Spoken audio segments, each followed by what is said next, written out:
Okay, so this is the 7th of my Happy Workplace Roundtables.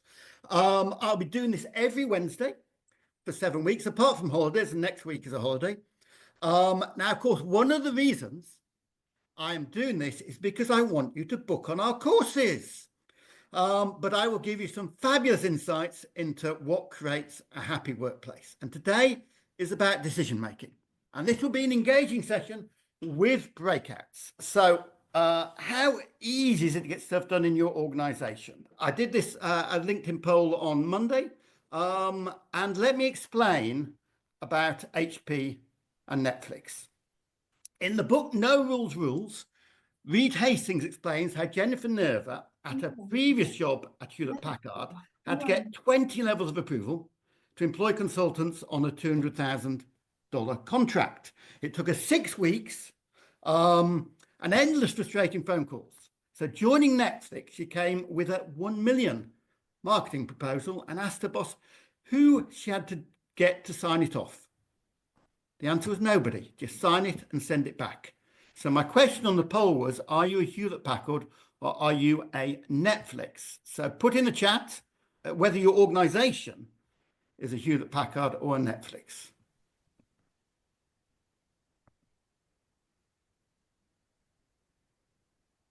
Oh, very good.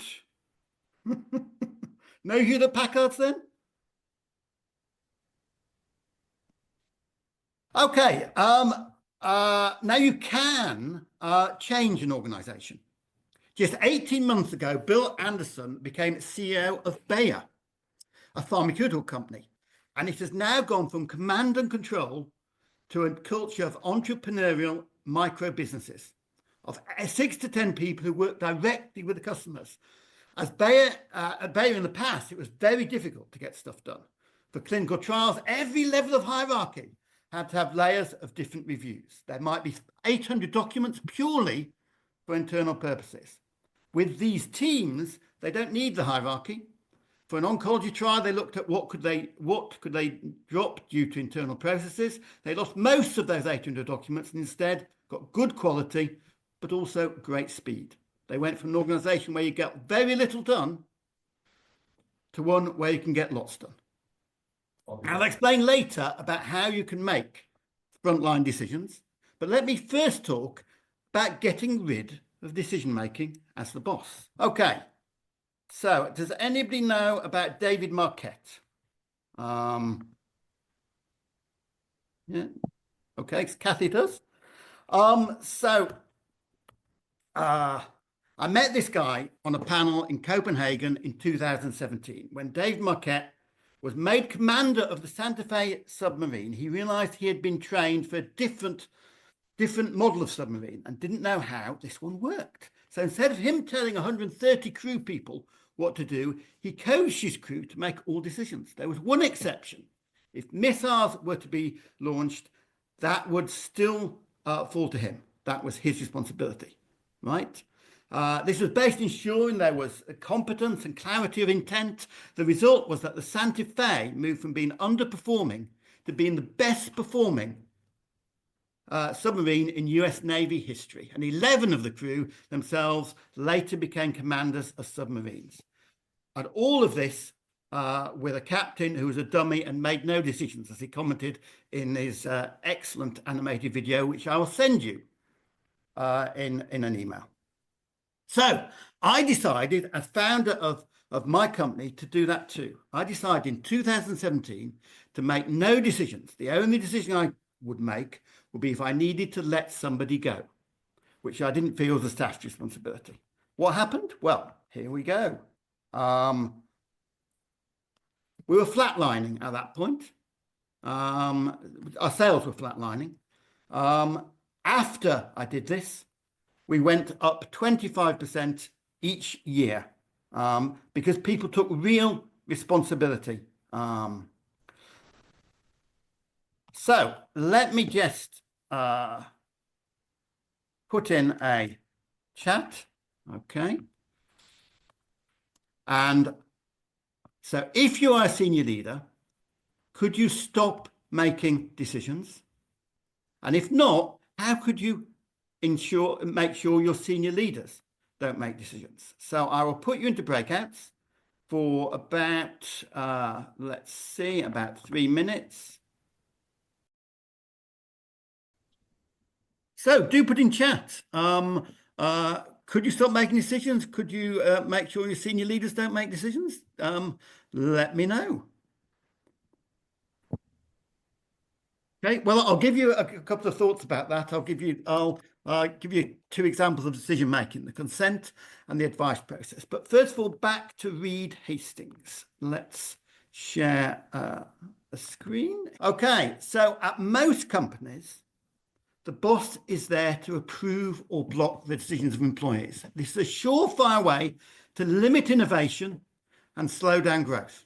When the boss steps out of the role of decision approver, the entire business speeds up and innovation increases. Yeah.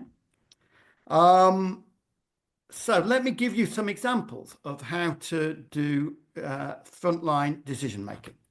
Yeah. So this is the consent process. In consensus decision making, it requires people to say yes. Consent decision making just requires them not to say no. So here's how it works. The individual creates a proposal, often after already having sought advice. The colleagues ask clarifying questions. The proposer addresses those questions in the short reaction on the chart. They may decide to change the proposal or even take it away to come back later. People are then asked if anybody has any objectives. The key point is it's safe to try.